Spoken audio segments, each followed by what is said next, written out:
Hey everybody, Larry Roberts here, and welcome to another exciting episode of Readily Random, the show where we feature interesting and intriguing guests that have motivational or inspirational stories, or just some insight into life that we normally wouldn't have. And today we've got a great guest with us. I actually have something in common with her, and Miss Jesalyn Harper, also known as Kenpo Girl, has joined us today. And Jesalyn, are you with us? Yes, hello everyone. Hello everyone. I mentioned a minute ago that we have something in common. Being that you're Kenpo Girl, maybe you could tell us a little bit about what that might be. Yes, I've actually been studying American Kenpo, which is a system of martial arts, since I was about 9 or 10 years old. And I recently, within the last year, started a online blog called Kenpo Girl that's dedicated to all the different martial arts systems. That's really amazing that you've been studying Kenpo since you said you're about 9, really?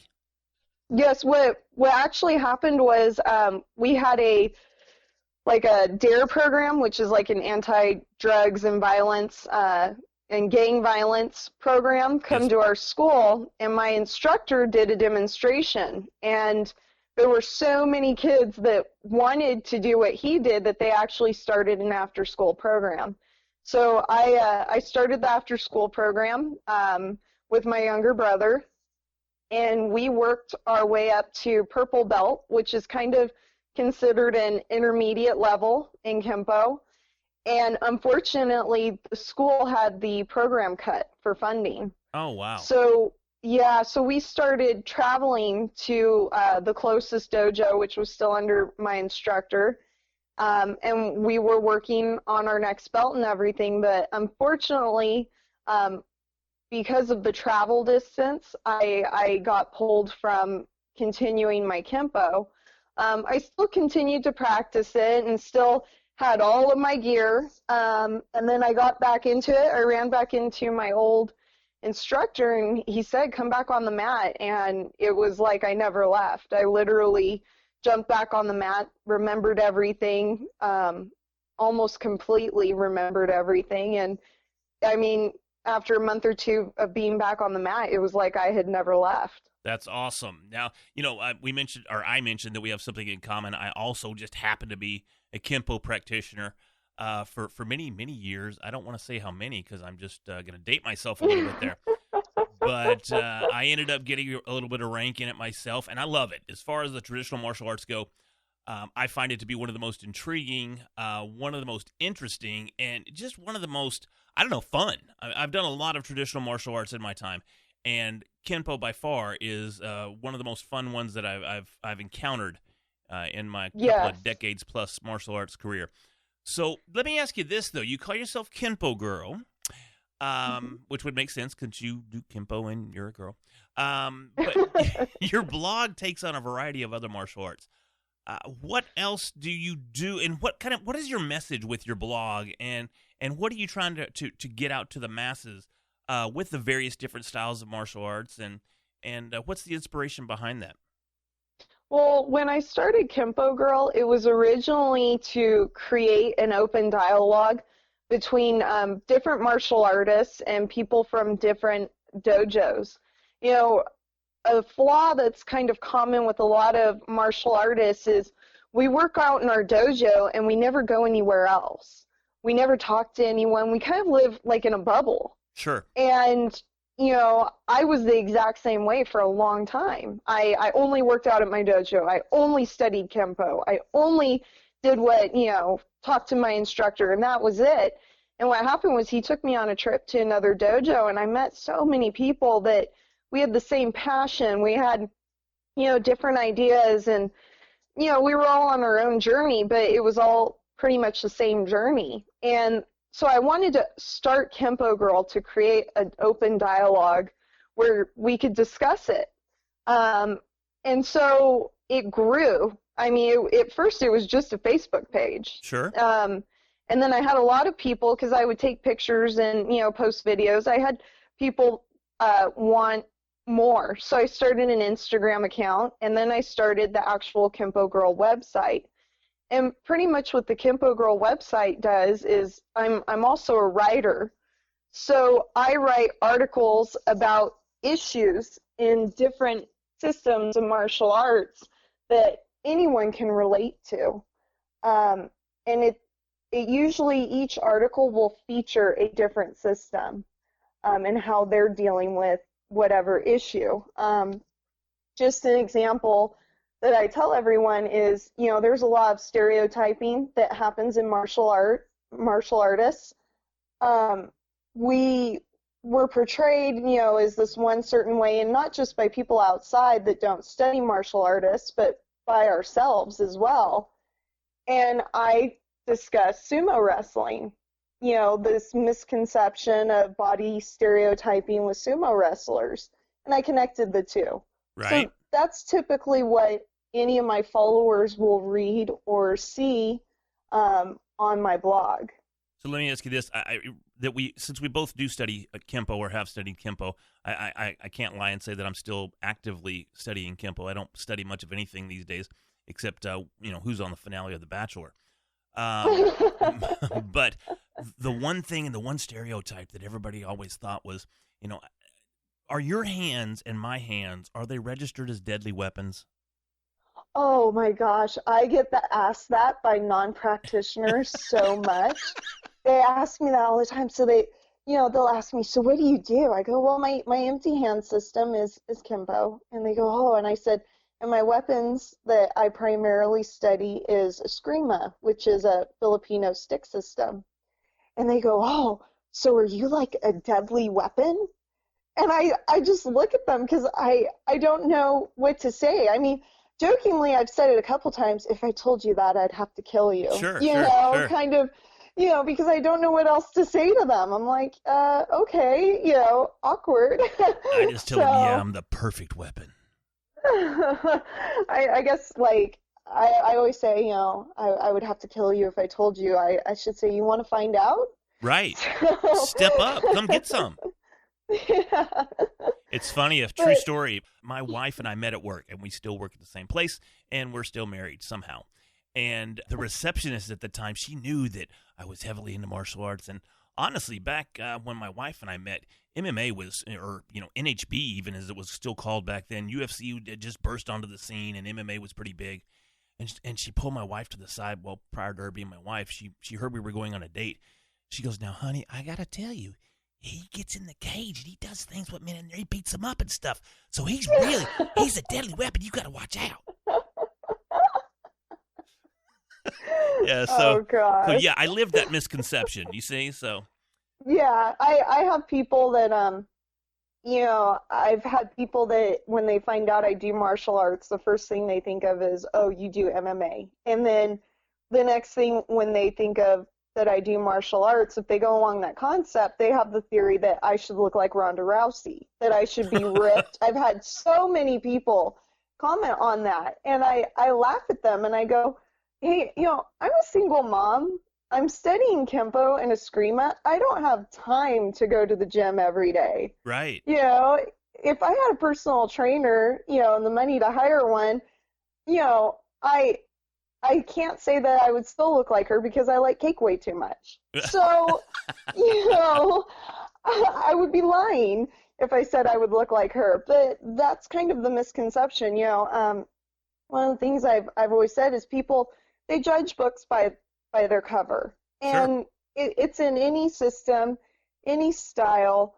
People look at it and they automatically assume to what their knowledge is. And, UFC, the MMA, they're on TV. They're really popular because everyone sees it. They're the number one exposure. Sure. The next is Kung Fu because it's featured in all these movies. So people automatically assume I'm either an MMA athlete or I'm a Kung Fu practitioner because those are the only two that they've been exposed to. Sure. And, that stereotype can follow into other martial arts as well if they haven't been exposed to different systems. I have to say that females are starting to become more respected in the martial arts community. I think, especially by other practitioners. I mean, there's always a bad apple, in the bunch, but I think guys are starting to realize that girls are going through the exact same training as them, the exact same standards, and they've been through it, and they understand how hard it is for a female to go into the martial arts community. I, for one, have never been really portrayed as being commonly as like this fragile little, like I could be snapped like a twig person, because I'm actually very tall for being a female. But I have a lot of people that view me as a woman that likes to fight. Like I'm a hard woman that likes to fight, and she could be trouble because she likes to fight, and that's not the case at all. Every picture I've ever seen of you, you got this big old smile on your face. Why would they ever say that? Yeah, and that's what cracks me up, because I did have a photo shoot back in the fall where they took a bunch of pictures of me for my Kenpo Girl website, and the first half they wanted me no smile, looking serious and everything, and the pictures turned out great, but I told them, that's not me. I smile. I'm always smiling. Right. And I kind of laughed about it, because I just said, I'm a smiling person. And, that's why I do martial arts. I tell everyone, my instructor has really grilled this into women that train and little girls at our dojo. Martial arts, especially karate, was made for women and people that are weak and need the help, because it's an equalizer. When I'm sparring at our dojo, I'm not matched up with someone the same size as me. I spar little people all the way up to big heavyweight guys, because when I'm training for the possibility of anyone attacking me in an alleyway, regardless of size or strength. So I almost feel like there's this stigma with women in martial arts that they're either really hard and they like to fight, or, oh, honey, why would you do that? You're a woman. Why wouldn't I do that? Sure. If anything, we need it the most out of anyone. So I have caught like some slack about it, but not as much as you would think. It's mainly been supportive. And, as I start to talk to people about it and what I do, they understand that I'm not going onto some mat and hitting someone, until they're bleeding and their face is crushed in. That's not what it's about at all. Right. But everyone, like I said, everyone goes off of what they know and what they think. And, females are not naturally pictured in a very aggressive or physical sport like that.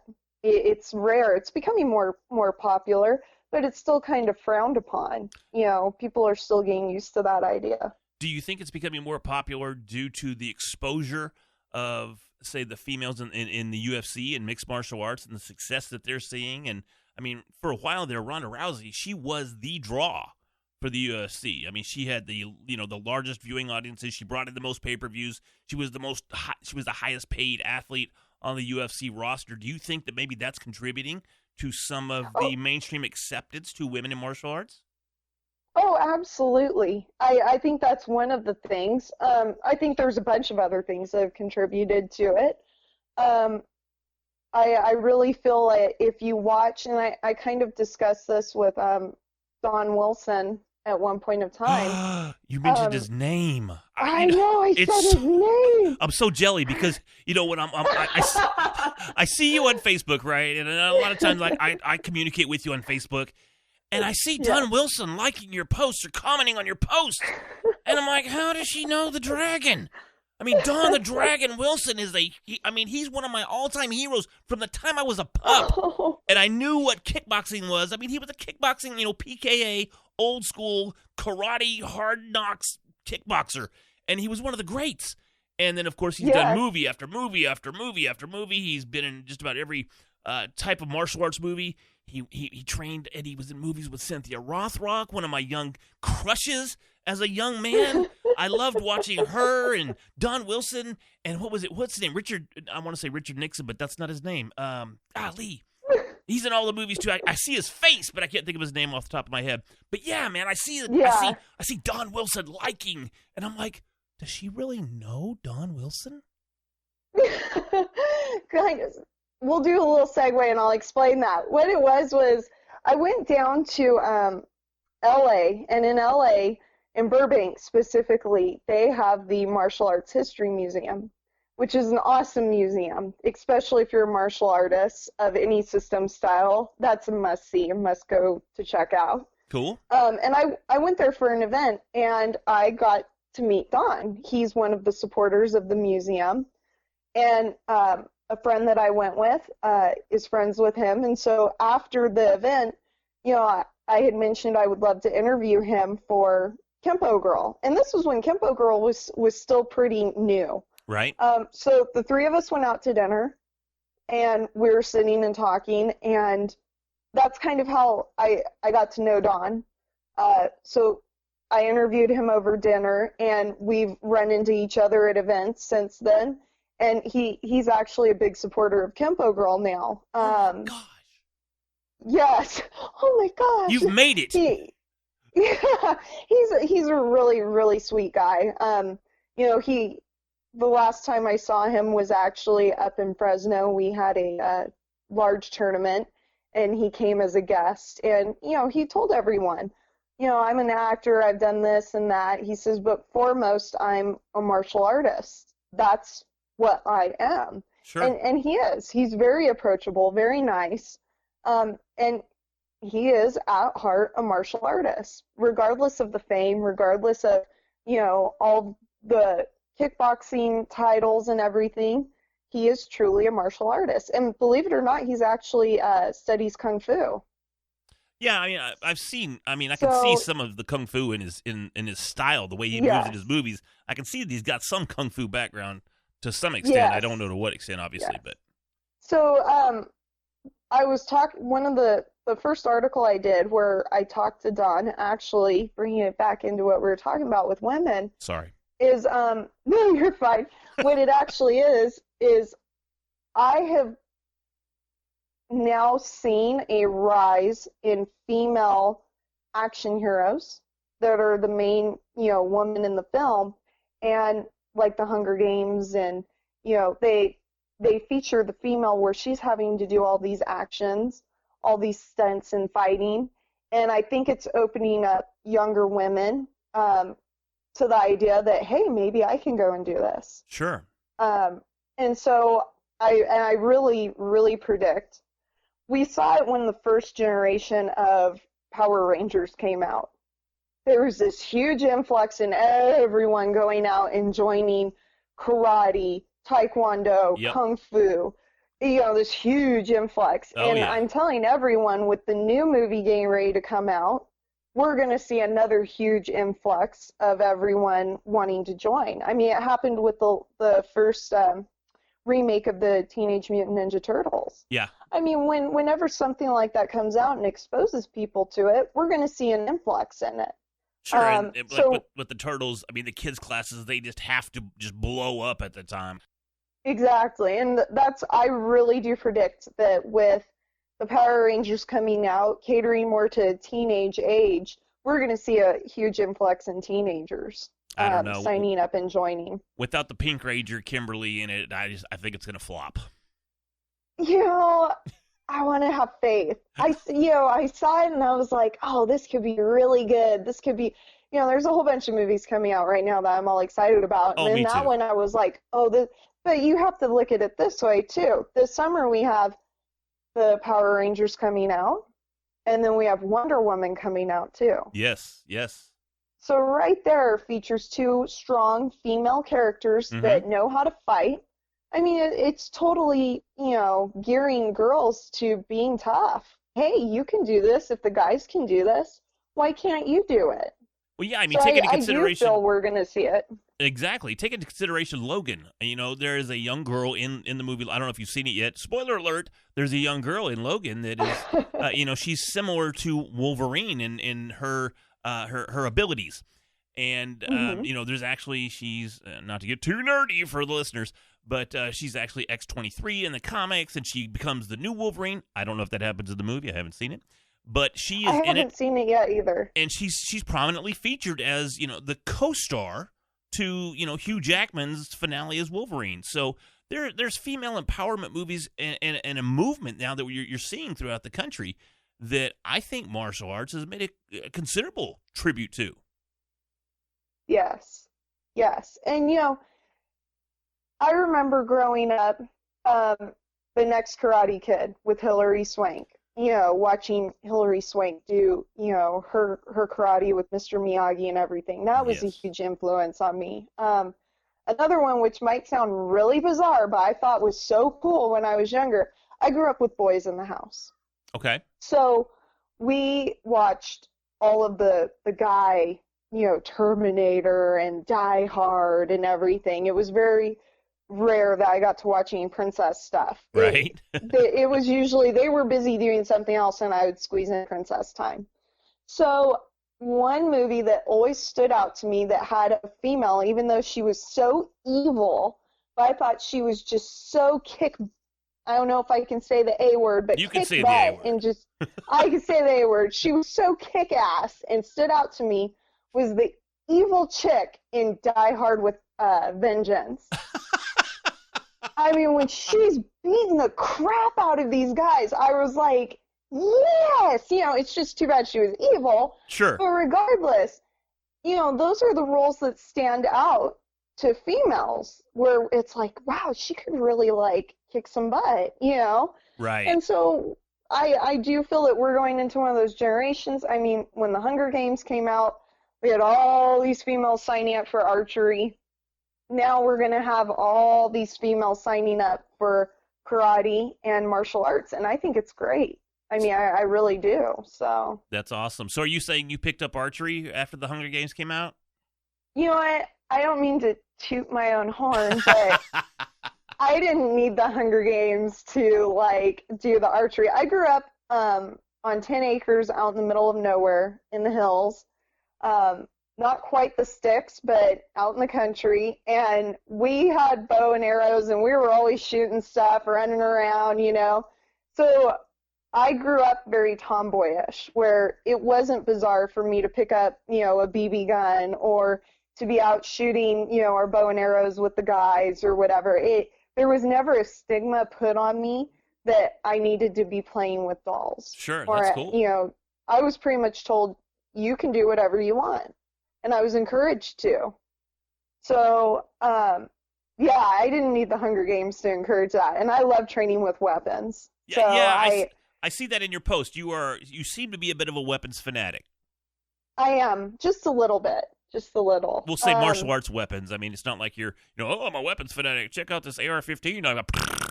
Or anything like that. Yeah. No, I like guns. Kenpo Girls not going to shoot up anything is what I'm saying. No, and I have a lot of people that actually ask me, they're like, well, if they know me personally, they go, well, why do you study karate and why do you shoot guns?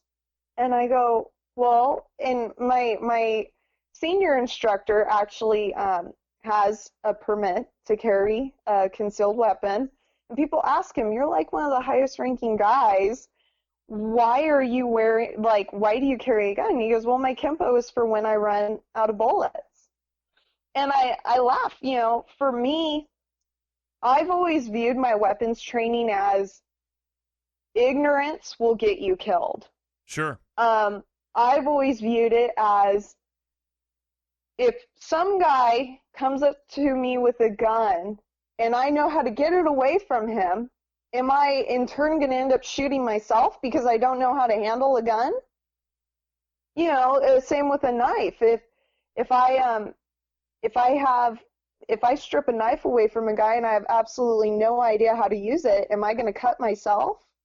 That's kind of, I tell everyone, ignorance is not necessarily bliss. No, that's why you've got to expose yourself to that different stuff every once in a while.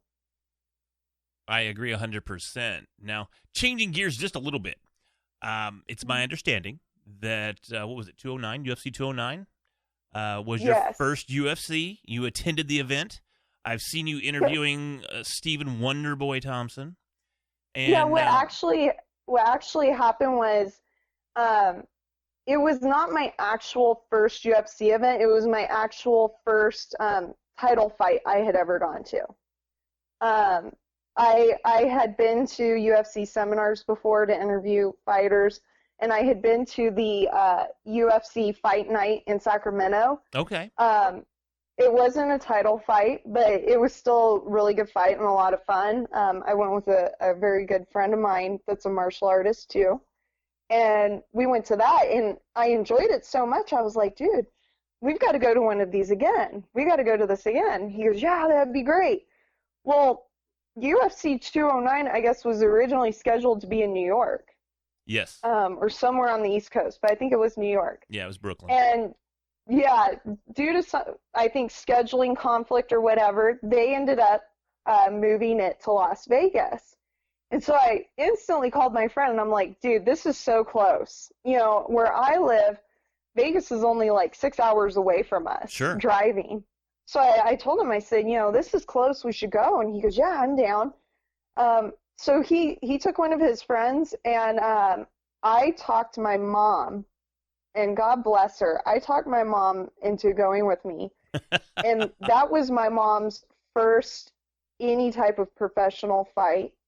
And she does not do violence. My mom's not a wuss by any means. Sure. But she does not enjoy watching people fight. You know, she doesn't, I don't even think I could get her to watch that on TV.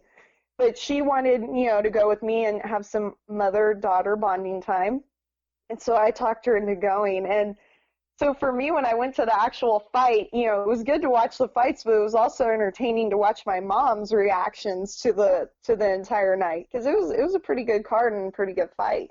Yeah, it was a great card up until, well, you know, the main yeah, match. And you know, and because it was Woodley versus Thompson, Right. you know, I've interviewed Stephen Thompson and his dad, Ray Thompson, before. Very, very nice family, and I'm friends with him, his dad, and sisters on Facebook. They're a very wonderful, nice family, very supportive of the martial arts. It was hard to not go in there and be a fan of Stephen. Sure. You know, he's kind of the golden boy, very professional, very nice. And, you know, I always get very agitated when I go to fights and people are booing. I don't, when I go to a fight and someone's booing like that, it really frustrates me because I don't feel like they have a good understanding of what's actually going on in the fight. Oh, there's a very good chance that's the truth, yes. Yes. And so, you know, watching the fight, I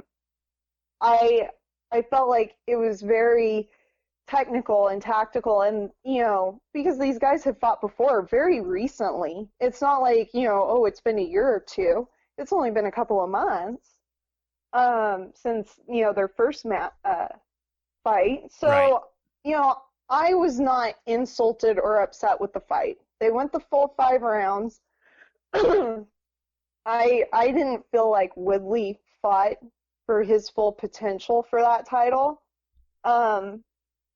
But at the same time, and I had a couple of people say, well, Stephen should have been more aggressive. Well, he was a little bit more aggressive in the first fight, and it was still a draw. So it was kind of like damned if you do, damned if you don't. But I felt like he was in the fight. I felt like he was more of the aggressor because he was chasing Woodley around the ring. Yeah, I think he, you know, and I don't want to take this too deep into the analyzing the fight, but I think he had the ring generalship that was necessary. He did control the pace of the fight, and he controlled where the fight took place.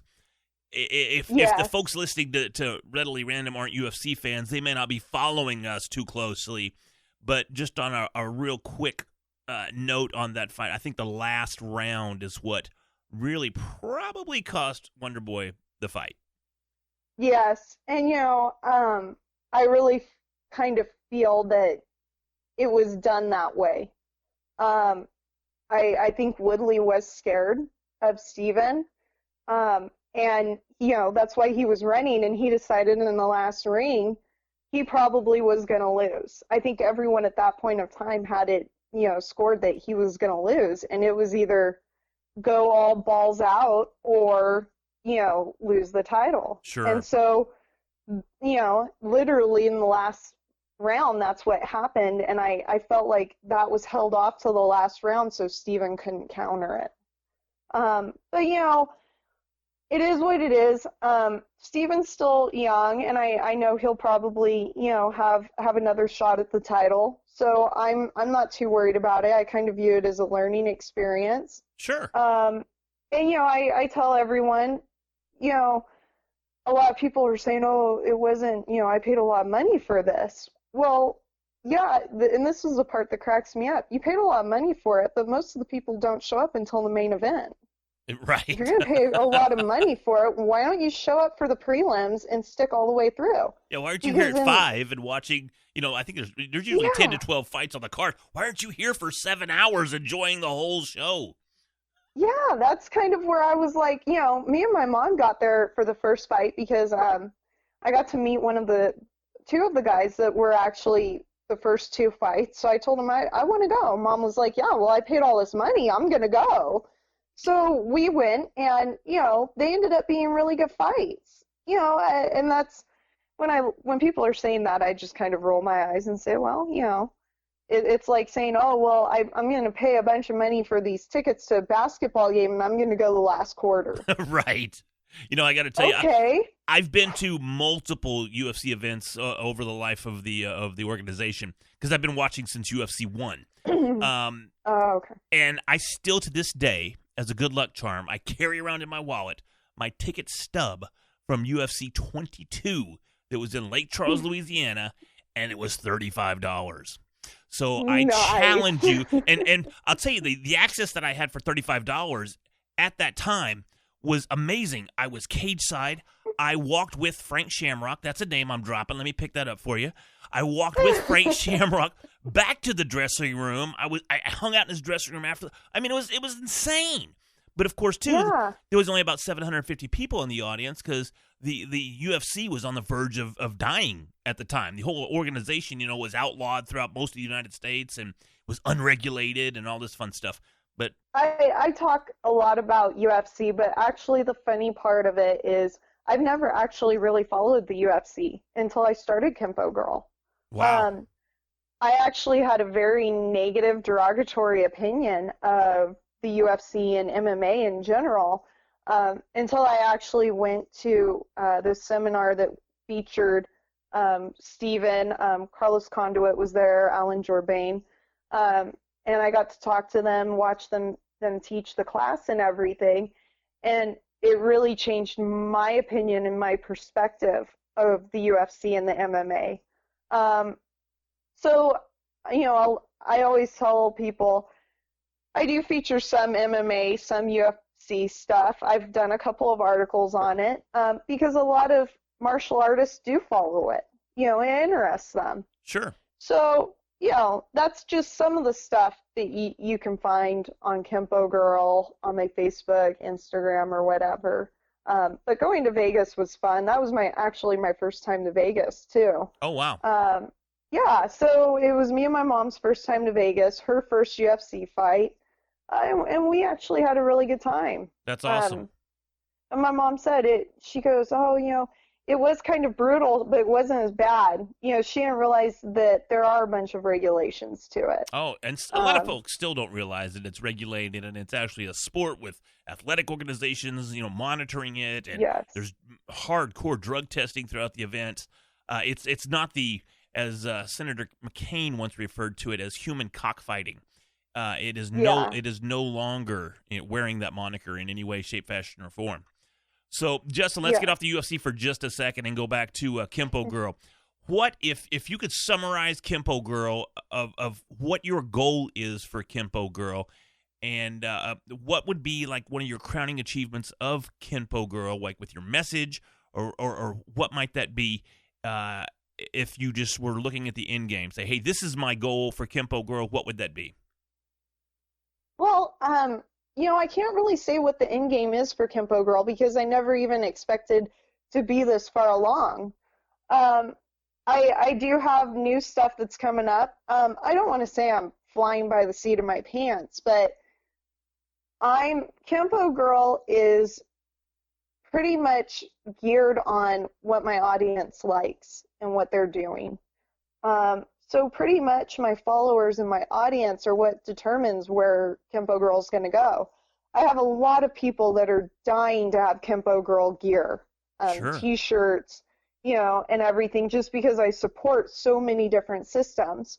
So I am actually designing a t-shirt line that I'm planning on releasing about the same time, kind of in honor of my 1 year of the website being up, Okay. which will be in May. In May, I'll be releasing the t-shirt line.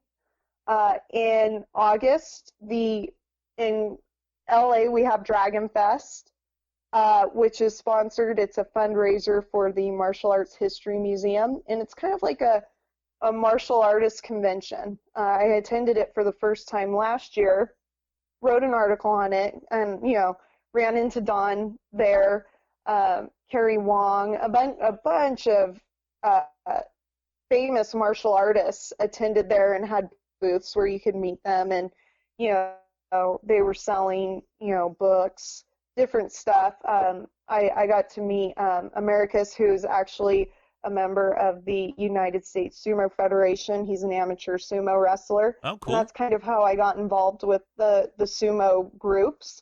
I got to meet Ed Parker Jr., who is there selling his amazing artwork. He is quite the artist, Got to have yes. a wonderful talk with him. Yeah, so Dragon Fest has everything. So I am actually planning on attending Dragon Fest this year and having a booth with my t-shirts available. And anyone can come and visit and say hi and meet me and see what else is going on for Kenpo Girl.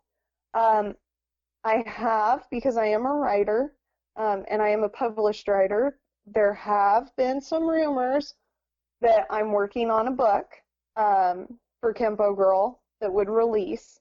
I am working on that. There's not a release date in the near future. I don't even have a title for this project yet, but it has been on the table and it has been discussed with me and my instructors. It wouldn't be a book on teaching Kenpo. It would just be kind of a collection of the articles I've written with backstories of what was going on that didn't get featured in the article. Oh, that sounds cool. Sounds very cool. Man, Yeah. I'm jealous. One of my goals in life, and I got to tell you, I'm slightly over 40, is to be a published author. Okay. And I have not accomplished that goal as of yet, but it's still on the table. So I might look to you It's for still some on the table. yeah, I might look to you for some guidance on, how do I do this? Yeah. And I write pretty well. I mean, I know where to put my commas and Okay. my periods. Apostrophe There here and you there. go. Sometimes I have. You don't even need to know that. That's why we have editors. Well, that's true. So I still have a hard time sometimes determining if the word ends in an S and it's a plural. Do I put an apostrophe S or just an apostrophe or an E? I don't know about those rules. They confuse me every time. So. Oh, that's cool. No, that's how the whole Kenpo Girl came up, was doing the articles. As I'm a writer. I have a novel, short stories, kids books, and I had people tell me your writing is superior. It's so good. You should, start writing articles. Don't just take pictures of when you go to these events. Start actually writing an article. Tell us what's going on. So it got me going, and it's grown. I mean, I can't even begin to describe Kenpo Girl, the articles online. I'm not even at my 1 year mark, and I already am averaging about 3,000 to 4,000 readers. Wow. So it's grown just huge. That's amazing. The support is amazing. And that's the whole point of this podcast, is to have amazing and inspirational stories, and I got to tell you, yours is definitely one of them. A young lady that's Thank you. empowered, and she's doing the martial arts, and she's excelling at the martial arts, and she's writing, and she's contributing back to the martial arts community as well as, the community as a whole. I mean, it's just perfect. You're definitely an inspiration, and, man, I can't thank you enough for coming on the show.